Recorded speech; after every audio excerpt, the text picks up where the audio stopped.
Hello guys, my name is Upan and welcome to stock talk session 9। इसमें हम discuss करने वाले हैं निफ्टी बैंक निफ्टी के बारे में। देन अगले हफ्ते में कौन से स्टॉक्स हमें अच्छे लगते हैं, जिसमें हमें इन्वेस्ट करना चाहिए, कौन से स्टॉक के अंदर थोड़ा सा कॉशियस रहना चाहिए और कौन से स्टॉक्स में अगर आप इन्वेस्टेड है तो वहाँ से एग्जिट करना चाहिए। इसके बारे में हम इन डिटेल डिस्कशन करने वाले हैं। Again guys, I am really thankful to you. Because of you मुझे बहुत ही अच्छी एक अपॉर्चुनिटी मिलती है कि पूरे हफ्ते का जो एनालिसिस है मैं एक ही दिन में कर पाता हूँ एंड बहुत ही अच्छी तरह से आपके साथ ये प्रेजेंट कर पाता हूँ। अभी मैं आपको और एक बात बताना चाहूँगा, कुछ अनाउंसमेंट्स है या कुछ ऐसी चीज़ें हैं जिसके बारे में आपको जानना बहुत ही ज़रूरी है। हमने कल से ये एक बहुत ही अच्छा इनिशिएटिव स्टार्ट किया है जहाँ पे हम क्लाइंट्स को गाइड कर रहे हैं कि बिगनर्स को गाइड कर रहे हैं कि कैसे वो मार्केट में इफेक्टिवली इन्वेस्ट कर सकते हैं। सो आज जो है, आज इस सेशन का दूसरा दिन है जिसके अंदर हम डिस्कस करने वाले हैं ये कुछ पॉइंट्स। इसमें अगर हम देखेंगे तो तीसरे से लेके छठवें पॉइंट तक जो सारे मैंने कंटेंट लिए हैं ये बहुत ही यूज़फुल है एंड डेफिनेटली आपका जो रेगुलर ट्रेडिंग डे होता है वो इससे बहुत ही ज़्यादा चेंज हो जाएगा। मार्केट चालू होने से पहले ही आपको बहुत सारी चीज़ें पता होंगी। आपको कितना प्रॉफिट होने वाला है, कितना लॉस होने वाला है, ये आप ऑलरेडी कैलकुलेट रख सकते हैं। अगेन एक थिंग है कि अगले हफ्ते में मैं कुछ ऐसे ही इनिशिएटिव के साथ, ऐसे ही एक प्लान के साथ आ रहा हूँ जहाँ पे मैं एग्जिस्टिंग प्लेयर के लिए एक सेशन रखने वाला हूँ। ये 3 days लर्निंग सेशन है। इसके अंदर आपको मैं बताऊंगा कि किस प्रकार आप अपने एग्जिस्टिंग पोर्टफोलियो के ऊपर अच्छा खासा प्रॉफिट कमा सकते हैं। मोर देन 12% का आप एक्स्ट्रा रिटर्न आपके एग्जिस्टिंग पोर्टफोलियो पे कैसे कमा सकते हैं, यानी कि जो आपका ऑलरेडी होल्डिंग पोर्टफोलियो है उसका रिटर्न अलग से और आप अपने कुछ एक्टिविटीज से किस प्रकार आप इसमें ज़्यादा से ज़्यादा रिटर्न्स कमा सकते हैं। इसका जो थर्ड डे है, यानी कि नेक्स्ट वीक का जो थर्ड डे है वो बहुत ही ज़्यादा यूज़फुल है। ये सारे लोगों के लिए यूज़फुल है जिनके पास फोलियो है, पोर्टफोलियो है, या जो ऑलरेडी एग्जिस्टिंग प्लेयर है और जो ऑप्शंस में काम करते हैं उनके लिए ये हेल्पफुल रहेगा। सो आप ये भी देख लीजिए, इसमें भी अगर आपको इंटरेस्ट होता है। सो मैंने बिलो जो लिंक दी है वहाँ पे आप रजिस्ट्रेशन कर सकते हैं। सिंपल है, वो मेरा फ़ोन नंबर है जहाँ पे आपको मैसेज डालना है, I am interested for session. So आपको लिंक आ जाएगी जहाँ पे आप ज्वाइन करके इसके बारे में इंफॉर्मेशन ले सकते हैं और ज़्यादा से ज़्यादा अच्छी तरह से समझ सकते हो। सो अभी हम बढ़ते हैं कि जो हम सेशन के लिए हम यहाँ पे आए हैं, जो हम समझना चाहते हैं कि अगले हफ्ते में निफ्टी बैंक निफ्टी में क्या होगा, स्टॉक स्पेसिफिक क्या होगा। सो निफ्टी एंड बैंक निफ्टी दोनों भी मुझे कॉशियसली ट्रेड करने से लग रहे हैं। हालांकि निफ्टी जो है वो बेरिश साइड में जा रहा है। So first of all bank Nifty जो है, बैंक निफ्टी में मुझे लगता है रेजिस्टेंस जो हमें अपर साइड फेस होगा वो होगा 24,000 से लेके 25,000 के बीच में। सपोर्ट मिलना चाहिए हमें 21,700 से लेके 22,500 के बीच में। सो ये जो सपोर्ट लेवल है, हमें नीचे के साइड में बहुत सारे सपोर्ट्स मिलेंगे।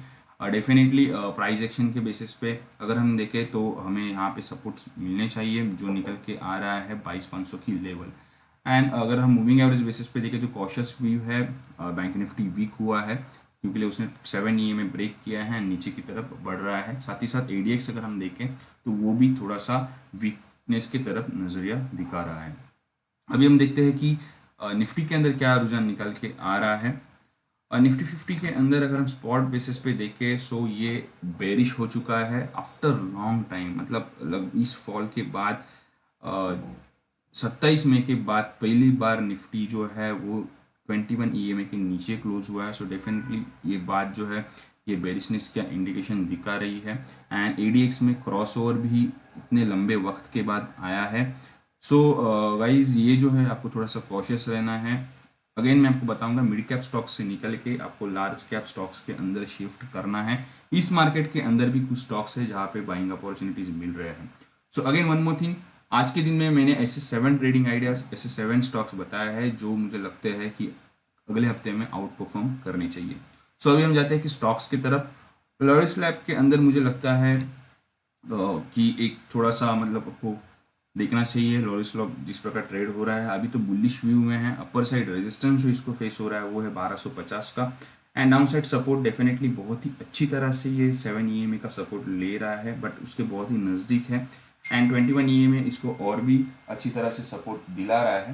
सो इसको ये बेनिफिट्स मिल रहे हैं। सो अगर ये लेवल ब्रेक करता है 1060 की नीचे की तरफ, सो हमें डेफिनेटली इसमें से एग्जिट कर लेना चाहिए। एग्जिस्टिंग प्रॉफिट अगर आपको मिल रहा है तो आपको इसमें से एग्जिट कर लेना चाहिए।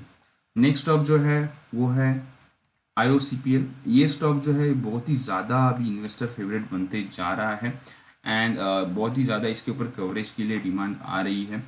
हालांकि स्टॉक जो है थोड़ा सा वीकनेस की तरफ इंडिकेशन दिखा रहा है एंड मुझे ऐसा लगता है कि ये जो वीकनेस है ये कंटिन्यू रहेगी अगर ये 700 की लेवल ब्रेक डाउन करता है। एंड गाइज अगर मान लीजिए इस वीडियो में अगर आपको कोई लेवल नहीं मिलती है तो डेफिनेटली हमारे जो ग्रुप्स है वहाँ पे मैं एक्सेल शीट सर्कुलेट करता हूँ जिसमें ये डिटेल्स इन डिप्थ में होते हैं एंड प्रॉपरली अगर आप चाहिए तो उसको ट्रैक कर सकते हैं। नेक्स्ट स्टॉक है वो है ग्रैन्यूल्स एंड ये स्टॉक मेरा पहला स्टॉक है जो मैं रेकमेंड करना चाहूँगा अगले हफ्ते के लिए, जिसमें आपको नज़र रखनी चाहिए। एक फ्रेश ब्रेकआउट के लिए ये रेडी हो चुका था एंड हो भी चुका है। सो मुझे ऐसा लगता है कि इसमें हमें फ्रेश बाइंग अपॉर्चुनिटी ढूंढनी चाहिए। अगर ये थोड़ा सा नीचे आता है एक बार 320-325 लेवल के नज़दीक में बाइंग अपॉर्चुनिटी इसके अंदर ढूंढूंगा एंड मुझे लगता है इसको जो सपोर्ट्स मिलेंगे वो है 330, 310, 300 लेवल के। अगेन अपर साइड रेजिस्टेंस इसमें निकल के नहीं आ रहा है। स्टॉक जो है वो अगर 52 वीक हाई के नज़दीक चल रहा है, लाइफ टाइम हाई के नज़दीक भी चल रहा है, सो डेफिनेटली आपको अपर साइड रेजिस्टेंस नहीं मिलेंगे।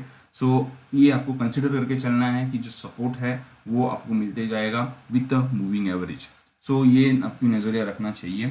नेक्स्ट स्टॉक जो है वो है अल्काई और ये स्टॉक के अंदर जो ओवरऑल सेटअप बन रहा है, स्टॉक का मोमेंटम तो अच्छा है बट थोड़ा सा कॉशियसली लेना चाहिए। अगेन इस स्टॉक के अंदर भी अपर साइड मुझे कोई रेजिस्टेंस नज़र नहीं आ रहा है। हालांकि यहाँ पे थोड़ा सा ये जो इसका हाई है यहाँ पे ये रेजिस्टेंस फेस करेगा जो निकल के आ रहा है 3560-70 के नज़दीक। सो वहाँ पे थोड़ा सा रेजिस्टेंस फेस करेगा। सपोर्ट जो है इसको मिलेंगे मूविंग एवरेज के सपोर्ट को, ये बहुत ही अच्छा रिस्पेक्ट कर रहा है, सो आप इसके साथ चल सकते हैं। किसी भी वक्त अगर ये 21 EMA के नीचे निकल के बंद होता है सो डेफिनेटली आपको मैं एग्जिट की यहाँ पे राय दूंगा। नेक्स्ट स्टॉक जो है वो है इक्का लैबोरेटरीज। आफ्टर लॉन्ग टाइम इस स्टॉक को मैं एनालाइज कर रहा हूँ एंड ये स्टॉक भी मुझे बहुत ही अच्छा मोमेंटम गेन करते हुए नज़र आ रहा है। हालांकि इसमें जो अपर साइड जो है वो थोड़ी सी कैप्ड है। अपर साइड में इसको एक रेजिस्टेंस जो फेस हो रहा है वो है 2070 से लेके 2100 के बीच में एंड डाउन साइड सपोर्ट जो है वो थोड़े नीचे निकल के आ रहे हैं जो है 1950 से लेके 1800 लेवल तक। मैं चाहूँगा कि अगर आपको फ्रेश बाइंग करनी है तो थोड़ा इंतज़ार कीजिए एंड अगर 2100 के ऊपर निकलता है तो डेफिनेटली आपको बाइंग अपॉर्चुनिटी मिलेगी। गाइस अगेन ये जो साइडवेज एंड कॉशियस जो व्यू होता है वो आपको दोनों भी साइड में अपॉर्चुनिटी दे सकता है, इसीलिए आपको थोड़ा सा कॉशियसली देखना या थोड़ा सा इंतज़ार करके देखना ज़रूरी होता है। नेक्स्ट स्टॉक जो है वो RBL बैंक। हालांकि अगर हम बैंकिंग सेक्टर की तरफ देखें तो जिस प्रकार हमने बैंक निफ्टी का एनालिसिस किया थोड़ा सा कॉशियस निकल के आ रहा है। RBL बैंक के अंदर जो व्यू निकल के आ रहा है वो सेल की तरफ आ रहा है। ये वीकनेस कंटिन्यू रहेगी।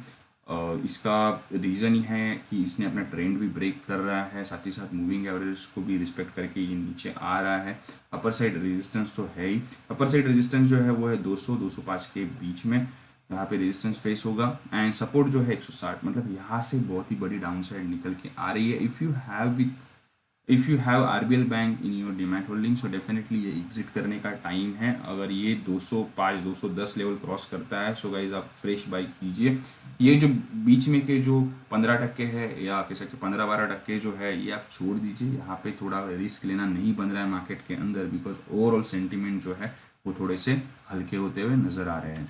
नेक्स्ट स्टॉक जो है वो है NBCC। NBCC के अंदर अगर हम देखें तो साइडवेज मोमेंटम है, फ्रेश सेलिंग, मतलब यानी कि अगर आपके पास ऑलरेडी होल्डिंग में है 26 के नीचे निकलता है तो सेल करना चाहिए।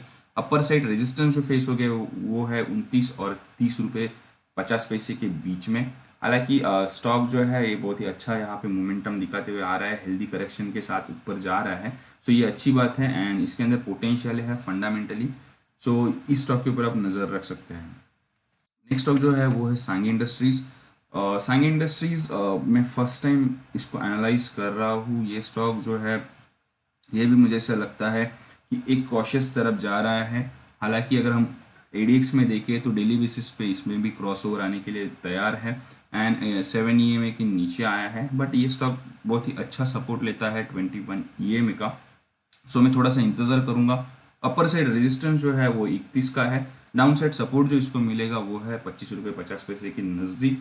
सो इस स्टॉक के ऊपर आपको नज़र रखनी चाहिए। अगर आपके पास ऑलरेडी होल्डिंग में है, ऑलरेडी अच्छा अगर आपको गेन आ रहा है, सो आई एम सजेस्टिंग कि आप थोड़ा सा इसमें अंदर प्रॉफिट बुकिंग कर सकते हैं, बिकॉज ऑफ दिस रीज़न की मार्केट जो है वो वीक हो रहे हैं एंड मार्केट के अंदर जो मोमेंटम है वो mid cap and small cap से शिफ्ट होके अभी लार्ज कैप की तरफ जाएगा। लार्ज कैप में आपको जिधर भी अपॉर्चुनिटी मिल रही है वहाँ पे आपको एंट्री करना चाहिए।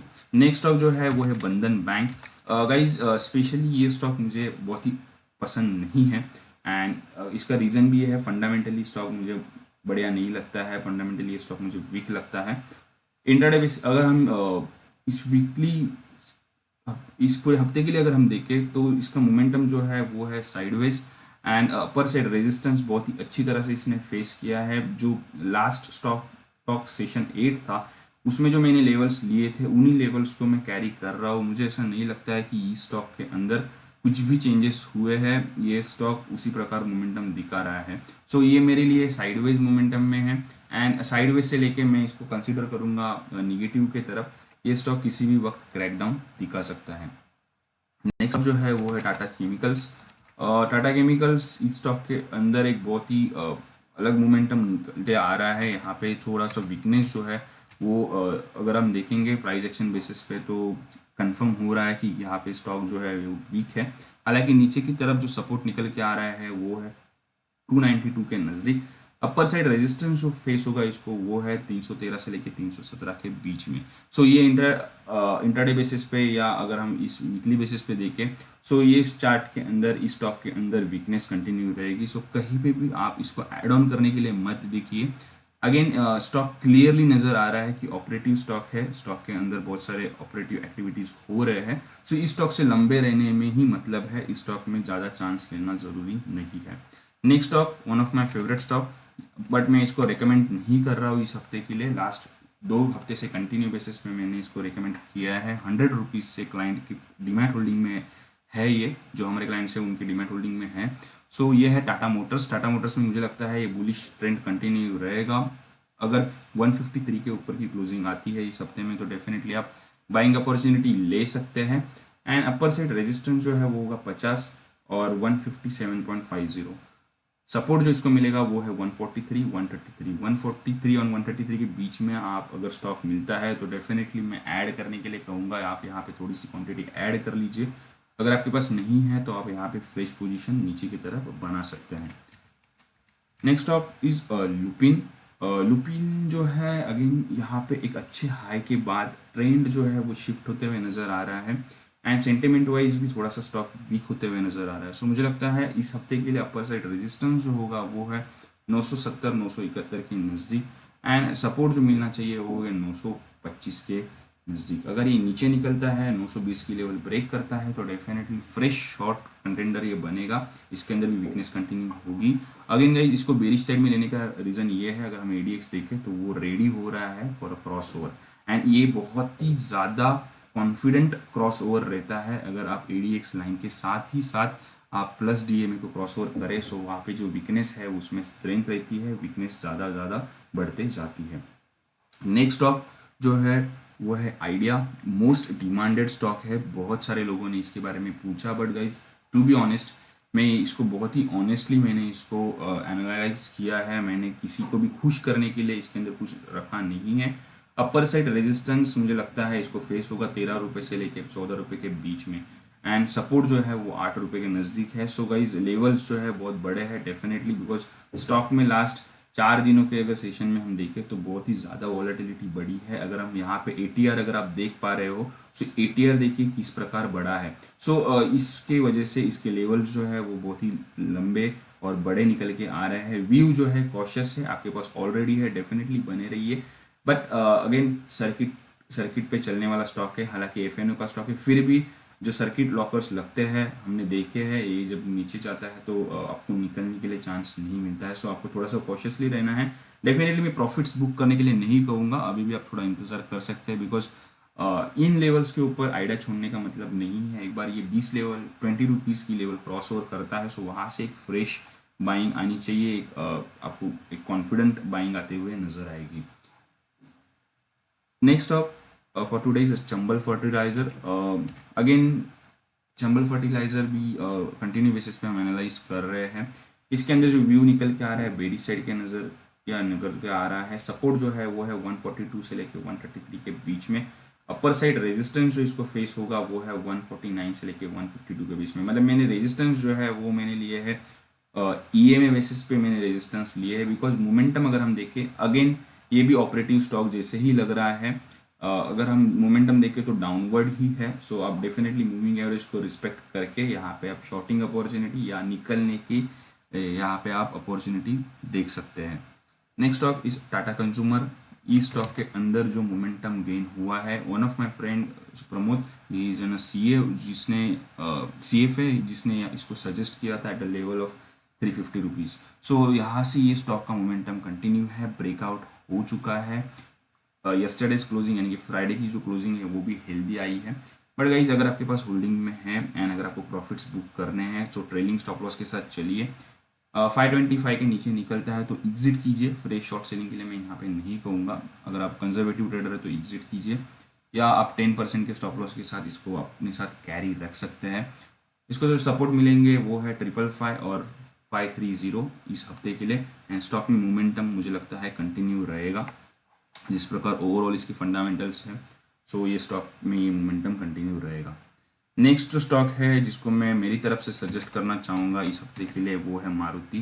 हालांकि इसको मैंने पिछले हफ्ते में भी सजेस्ट किया था, इस हफ्ते में भी मैं इसको सजेस्ट कर रहा हूँ। आप इसमें बाइंग अपॉर्चुनिटी ढूंढ सकते हैं। अगर ये क्लोजिंग दिखाता है 7300 लेवल के ऊपर की तो आप डेफिनेटली इसमें बाय कर सकते हैं। अपर साइड रेजिस्टेंस मुझे लगता है इसको फेस होना चाहिए 7250 और 7500 इन लेवल के बीच में। सपोर्ट जो इसको मिलेगा वो है 6850 से लेके 6700। अगेन इसका जो अपर साइड टारगेट मुझे निकल के आते हुए नज़र आ रहा है वो जो लगभग है वो है 7700 7900 लेवल तक ये मोमेंटम कंटिन्यू रहेगा। एंड उससे भी ऊपर ये जा सकता है बिकॉज जो इसके सेल्स नंबर आया है जो बहुत ही इंकरेजिंग है। नेक्स्ट स्टॉक एंड इसको भी मैं सजेस्ट कर रहा हूँ मेरी तरफ से फॉर नेक्स्ट वीक, अगर अपॉर्चुनिटी मिलती है तो बाइंग ले सकते हैं, वो है बजाज फाइनेंस। बजाज फाइनेंस के अंदर मुझे लगता है फ्रेश बाइंग अपॉर्चुनिटी हमें ढूंढनी चाहिए 3750 लेवल के ऊपर। एंड सेलिंग अपॉर्चुनिटी है वो है 3300 के नीचे। सेलिंग अपॉर्चुनिटी यानी कि जो कंजर्वेटिव ट्रेडर है वो एग्जिट कर सकते हैं। अगर हम ADX बेसिस पे देखें तो ये क्रॉस ओवर के लिए रेडी है। सो इसके लिए थोड़ा सा मैंने कॉशियस व्यू लिया है यहाँ पे। मैं बहुत ही ज़्यादा मैं आपको कुछ सजेस्ट नहीं करूँगा। अगर लेवल्स क्रॉस होते हैं तो डेफिनेटली हमें अपॉर्चुनिटी मिलेगी एंड ये जो क्रॉस ओवर हो रहा है वो भी चेंज हो जाएगा। यहाँ पे सेंटिमेंट्स भी इसके फेवर में आ जाएंगे। Next stock for today is Asian paint. हालांकि इस स्टॉक के बारे में बहुत सारा पूछा गया है। ये स्टॉक जो है अच्छे खासे मोमेंटम में है, बट अगर हम देखें तो मोमेंटम एक स्टैग्नेंट हो चुका है। हालांकि अभी भी स्टॉक बुलिश है एक लेवल के पास जहाँ पे लगता है कि प्रॉफिट बुकिंग आएगी, वहाँ से एक बहुत बढ़िया एक जंप आ जाता है स्टॉक के अंदर। सो मुझे लगता है इसमें जो सपोर्ट मिलना चाहिए है वो है 1900 और 1865 लेवल के नज़दीक हमें सपोर्ट मिलना चाहिए। एंड अपर साइड जो है बहुत ही मुझे लगती है लिमिटेड है इस स्टॉक के अंदर अभी भी, एंड जो ऑलरेडी इतनी अच्छी ग्रोथ दिखा चुका है। सो थोड़ा सा प्रॉफिट बुकिंग बन रहा है, सो आपको थोड़ा सा कॉशियस रहना ज़रूरी है। ये भी अपने लाइफ टाइम के नज़दीक चल रहा है। सो इस स्टॉक में भी जो मोमेंटम है वो किसी भी वक्त शिफ्ट हो सकता है ऑलरेडी इतना ज़्यादा बढ़ने के कारण। Next stock for today is Maruti. Next stock for today is hero MotoCorp. Hero MotoCorp के अंदर जो इंडिकेशन निकल के आ रहे हैं वो बेरिश साइड में निकल के आ रहे हैं। इसको जो डाउन साइड सपोर्ट जो है वो है 2870 से लेके 2665, यानी कि 2870 का लेवल अगर ब्रेक होता है तो आपके लिए लगभग 100 पॉइंट्स की डाउन साइड इसके अंदर खुल रही है। एंड इसको सेल करना चाहिए 2870 के नीचे। अपर साइड रेजिस्टेंस जो इसको फेस हो रहा है वो है 3075 से लेके 3200। मतलब गाइस जहाँ पे भी ब्रेकआउट आता है, पहली लेवल ब्रेक होती है, वहाँ से आपको एक 150-200 पॉइंट या 100 पॉइंट्स का तो मोमेंटम मिनिमम इसके अंदर बनते हुए नज़र आ रहा है। Next of for today is M&M। And M&M भी मेरे तरफ से सजेशन में है जहाँ पे आप अपॉर्चुनिटी ढूंढ सकते हैं। डेफिनेटली इसमें बाइंग अपॉर्चुनिटी आपको मिलेगी। मुझे लगता है 600 या 600 के नीचे अगर आता है तो स्टॉक में आपको एग्जिट कर लेना चाहिए। बट करंट साइड में मुझे लगता है इसके अंदर जो मोमेंटम है वो कंटिन्यू रहेगा। So on a bullish side मैं इस पे कंटिन्यू रहूँगा। अपर साइड रेजिस्टेंस जो इसको फेस होगा वो है 665 676 के लेवल के नज़दीक। एंड डाउन साइड सपोर्ट जो है वो है 618 से लेके 600 लेवल तक। सो गाइज थोड़े से रिस्क के साथ आपको अच्छा खासा इसके अंदर गेन मिल सकता है। मोमेंटम जो है वो कंटिन्यू रहने के आसार यहाँ पे नज़र आ रहे हैं। एंड जैसे ही ये 21 ईएमए के नीचे जाके क्लोज होता है या 600 के नीचे जाता है तो आपको डेफिनेटली इसमें से प्रॉफिट बुकिंग कर लेनी चाहिए, बिकॉज ऑलरेडी स्टॉक जो है वो सारे न्यूज़ एंड सारे जो फैक्टर है उनको डिस्काउंटेड करते हुए चल रहा है। Next stock for today is Hindalco. ये भी मेरे साइड से मैं दे रहा हूँ, बट ये मैं सेलिंग साइड में दे रहा हूँ। मुझे लगता है इसमें हमें एक वीकनेस मिलेगी अगर मंदी होती है तो। मैं इसमें शॉर्ट करना चाहूँगा 187 के नीचे, यानी कि तुरंत जैसे ही अगर मंडे में नीचे खुलता है तो वहाँ से शॉर्टिंग अपॉर्चुनिटी ओपन हो रही है। स्टॉप लॉसेस जो है वो आपका 21 ईएमए रहेगा, सो ये भी आपको नज़र में रखना ज़रूरी है, जो लगभग निकल के आ रहा है 3-2.5% का। अपर साइड रेजिस्टेंस जो है वो है इसको 197 से लेकर 204 के बीच में।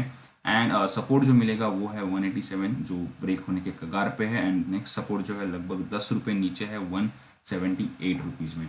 सो इसके ऊपर हमें नज़र रखनी चाहिए। सो अब तक मैंने 5 स्टॉक मेरे तरफ से बताया है जिसके ऊपर आपको नज़र रखनी चाहिए, एंड रिमेनिंग जो 2 स्टॉक है वो भी आगे आ रहे हैं। सो नेक्स्ट स्टॉक जो है वो है टाटा स्टील। हालांकि टाटा स्टील में एक वीकनेस की पूरी तरह से एक वीकनेसेस यहाँ पे क्रिएट होते हुए नज़र आ रहे हैं। सो इसके ऊपर भी आपको नज़र रखनी चाहिए अगले हफ्ते के लिए। टाटा स्टील में जो वीकनेस है मुझे लगती है कंटिन्यू रहेगी लगभग 400 लेवल तक। अगर ये 395 के लेवल के नीचे निकलता है तो मुझे लगता है कि आपको पोजिशनल बेसिस पे आप इसमें शॉर्टिंग अपॉर्चुनिटी ढूंढ सकते हैं, या ये जो पूरा रैली हुआ उसमें आपको प्रॉफिट बुकिंग का टाइम आ जाएगा जैसे ये 400 या 395 के लेवल के नीचे निकलता है। सपोर्ट जो इसको मिलने वाले हैं वो है 417 और 999 के नज़दीक, 3999 के नज़दीक।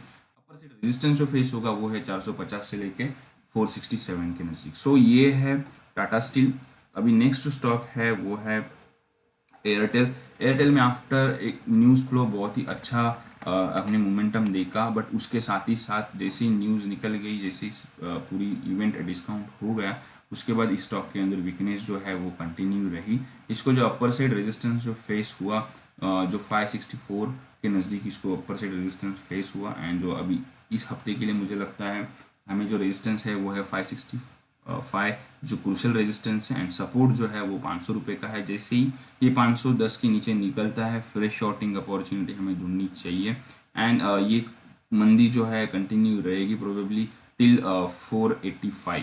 सो बहुत ज़्यादा मंदी मैं इसमें नहीं देख रहा हूँ। ये स्टॉक जो है ये फंडामेंटली भी बहुत बढ़िया है एंड इंडिया का सेकेंड लार्जेस्ट ये कॉम्पिटिटर बनने के लिए रेडी है जियो को। सो ये स्टॉक के अंदर मैं फंडामेंटली तो मैं इसके अंदर वीकनेस नहीं देख रहा हूँ, लेकिन अगर हमें अपॉर्चुनिटी मिलती है ऑन अ वीकली बेसिस तो डेफिनेटली आप इसके अंदर एक चांस ले सकते हैं। Next step for today is JK paper. JK paper के अंदर मुझे लगता है ये जो मोमेंटम जो है वो थोड़ा सा इसके अंदर स्लो होते हुए नज़र आ रहा है, वीकनेस की तरफ बढ़ रहा है स्टॉक। एंड इस बैंड के अंदर ये स्टॉक डाउन साइड की तरफ निकलते नज़र आ रहा है। सो 91 के नीचे निकलते ही आपको एग्जिट कर लेना चाहिए या फ्रेश शॉर्टिंग अपॉर्चुनिटी ढूंढ सकते हैं। लगभग डाउन साइड जो निकल के आ रही है वो है 85 लेवल तक, इसको नेक्स्ट सपोर्ट है। एंड अपर साइड रेजिस्टेंस जो फेस होगा वो है 100 रुपये से लेके 103 के बीच में। सो ये जो है जेके पेपर्स मेरी तरफ से वीकनेस की तरफ इंडिकेशन दिखा रहा है। मैंने सारे पेपर सेक्टर वाले स्टॉक एनालाइज नहीं किए हैं, बट आई थिंक ये जो पेपर सेक्टर वाले स्टॉक है, ये जो पूरा आइडिया है पेपर सेक्टर, ये थोड़ा सा एक वीक होते हुए नज़र आ रहा है। अभी जो नेक्स्ट स्टॉक है वो है स्पाइसजेट, साइडवेज मोमेंटम में है। इसकी जो लेवल्स निकल के आ रहे हैं fresh buying and selling opportunity जो दोनों भी इसके अंदर नज़र आ रही है मुझे, वो है 45 के नीचे इसको सेल करना चाहिए, 61 के ऊपर फ्रेश बाय करना चाहिए। मोमेंटम जो है मेरे तरफ से तो अभी के लिए साइडवेज में है, बट मुझे ऐसा लगता है जो ओवरऑल स्ट्रेटेजिकल चेंजेस हो रहे हैं गवर्नमेंट की तरफ से, सो ये स्टॉक जो है ये आउट परफॉर्म करने के लिए रेडी है। Next stock is a federal bank, one of my favourite bank जो है, जो मुझे लगता है कि ये बैंक के अंदर एक परफॉर्मेंस आना चाहिए। इस बैंक की तरफ से एक अच्छा खासा ग्रोथ हमें मिल सकता है, बट ओवरऑल अगर हम देखें तो इस हफ्ते के लिए ये बेरिश साइड के तरफ नज़र आ रहा है। Those who are a long term investor definitely आप इसके अंदर एक बेट ले सकते हैं। मुझे लगता है इसको जो डाउन साइड सपोर्ट मिलना चाहिए इस हफ्ते के लिए वो है 51.50। अपर साइड रेजिस्टेंस जो फेस होगा वो है 62 एंड 65 के नज़दीक। सो गाइज लेवल्स बहुत लंबे निकल के आ रहे हैं बिकॉज ओवरऑल अगर हम देखें इस बड़े कैंडल के बाद जो लेवल्स होते हैं वो चेंज हो जाते हैं। आप कुछ भी कंसीडर करके इसमें लेवल्स नहीं ले सकते हैं। आपको यहाँ पे देख अगर हम देखेंगे तो यहाँ पे सप्लाई जोन है। सो आपको बहुत ही लेवल्स जो होते हैं बहुत ही स्पेसिफिकली लेना ज़रूरी होता है। नेक्स्ट स्टॉक, और ये जो है ये हमारा आज के दिन का छठवां ट्रेडिंग आइडिया मैं आपको दे रहा हूँ एल एन डी के अंदर हमें मंदी करनी चाहिए अगर हमें अपॉर्चुनिटी मिलती है तो 935 के नीचे अपर साइड इसको जो रेजिस्टेंस फेस हो रहा है वो है 965, 980, 1010 और सपोर्ट जो इसको मिलेगा वो है 895 से लेकर 935 के बीच में। सो यहाँ पे इस स्टॉक के अंदर वीकनेस आने के कगार पे है। जैसे ये 935 की लेवल ब्रेक करता है सो एग्रेसिव ट्रेडर इसके अंदर शॉर्टिंग अपॉर्चुनिटी ढूंढ सकते हैं for further 30 to 40 rupees down side. L के तरफ मुझे व्यू लग रहा है जो आप इसके अंदर चांस ले सकते हैं with limited stop loss of 2 और 3%। देन नेक्स्ट स्टॉक, और ये मेरा आज का लास्ट ट्रेडिंग आइडियाज़ है जो मेरे तरफ से मैं आपको बता रहा हूँ वो है आईटीसी के अंदर हालांकि दोनों भी साइड में अपॉर्चुनिटी निकल के आ रहे हैं। इसको आप बाय कर सकते हैं 196 के ऊपर निकलता है तब। यहाँ पे मैं आपको फ्रेश बाइंग इतने ऊपर बता रहा हूँ, रीज़न ये है मार्केट सिचुएशन जो है अभी जो ड्रास्टिकली चेंज होने के कगार पे है। सो वहाँ पे आप बॉटम फिशिंग मत कीजिए या नीचे गिरते हुए स्टॉक को बाय मत कीजिए, आप स्टक हो जाएंगे। जो स्टॉक बढ़ रहा है, जो स्टॉक में मोमेंटम गेन हुआ है उस स्टॉक में डेफिनेटली आप चांस लीजिए। अपर साइड रेजिस्टेंस जो इसको फेस होगा वो है 192, 196 और 207 के बीच में। ये जो मैंने लेवल्स लिए हैं ये मैंने moving average and price action के बेसिस पे लिए हैं। यहाँ पे अगेन अगर हम देखें 207 से लेके 209 के बीच में एक सप्लाई जोन है। सो अगेन मैं आपको सजेस्ट करूँगा अगर आप 96 पे बाय कर रहे हो तो आप इस लेवल के नज़दीक जाके 10 रुपये के प्रॉफिट के साथ आप अपना प्रॉफिट्स बुक कर लीजिए एंड वेट कीजिए जैसे 210 के ऊपर निकलता है पोजिशनल बाय कॉल इसके ऊपर आ जाएगा। नेक्स्ट स्टॉक इज नोसिल के अंदर मुझे ऐसा लगता है कि ये जो मोमेंटम जो है इसके अंदर का ये थोड़ा सा वीक हुआ है, कॉशियस व्यू निकल के आ रहा है। आपको एग्जिट करना है अगर ये 133 की लेवल नीचे की तरफ ब्रेक करता है जो ऑलरेडी यहाँ पे मुझे नज़र आ रही है, ये वीक होते हुए नज़र आ रहा है स्टॉक। सो जैसे ही ये 123, 129 की लेवल ब्रेक करेगा सो आपको यहाँ पे एक आपका पोजीशन एग्जिट कर लेना चाहिए। माफ कीजिए यहाँ पे थोड़े से लेवल्स जो है वो गलत अपडेट हुए, 123 के नीचे निकलता है। सो यहाँ पे आपको एग्जिट कर लेना चाहिए। नोसिल की जो तेज़ी है मुझे लगता है थोड़ा सा एक ब्रेक लग जाएगा वहाँ पे। अपर साइड रेजिस्टेंस जो है वो है 132 का, डाउन साइड सपोर्ट 123। सो वही मैं कह रहा हूँ डाउन साइड सपोर्ट जैसे ब्रेक होता है हमें एग्जिट कर लेना चाहिए। Next stock for today is Ashok Leyland और ये आज का हमारा लास्ट स्टॉक है। अशोक लेलैंड के अंदर अगर हम देखें तो अच्छा खासा मोमेंटम गेन हुआ था बट उसके बाद थोड़ा सा जो है मोमेंटम अभी थोड़ा स्लो होते हुए नज़र आ रहा है। इसके अंदर भी कॉशियस व्यू निकल के आ रहा है लेकिन कॉशियस व्यू जो है वो बाइंग साइड की तरफ इंडिकेशन दिखा रहा है। 73 लेवल के ऊपर बाय करना चाहिए एंड मेरे को अभी भी याद है इस स्टॉक को मैंने 56 लेवल के नज़दीक सजेस्ट किया था। अगर आप बाय करना चाहते थे तो वो लेवल बहुत ही बढ़िया थी एंड उससे पहले मैंने इसको 49 लेवल के नज़दीक सजेस्ट किया था। मुझे क्लियरली याद है कि यहाँ पे मुझे लग रहा था 80 रुपीज़ तक की तेज़ी है एंड ऑलरेडी स्टॉक जो है वो टैकिंग होते हुए नज़र आ रहा है एंड मेरा अभी भी इसके ऊपर नज़रिया जो है वो 80 से लेके 85 लेवल तक ही है, उसके ऊपर मैं स्टॉक को नहीं देख रहा हूँ। अगर उसके ऊपर ब्रेकआउट आता है, उसके ऊपर मोमेंटम गेन होता है so definitely will update about that. So upper side resistance जो है वो 73 का है, डाउन साइड सपोर्ट जो है 69 से लेके 65 के बीच में। अगेन गाइस मैं आपको बताना चाहूँगा अगर आपको वीडियो अच्छी लगती है तो लाइक कीजिए, ज़्यादा से ज़्यादा शेयर कीजिए एंड मैंने यहाँ पे एक लिंक दिया है जिससे आप डायरेक्टली मुझसे कॉन्टैक्ट कर सकते हैं। Thank you guys. Have a nice trading session ahead. Have a good weekend.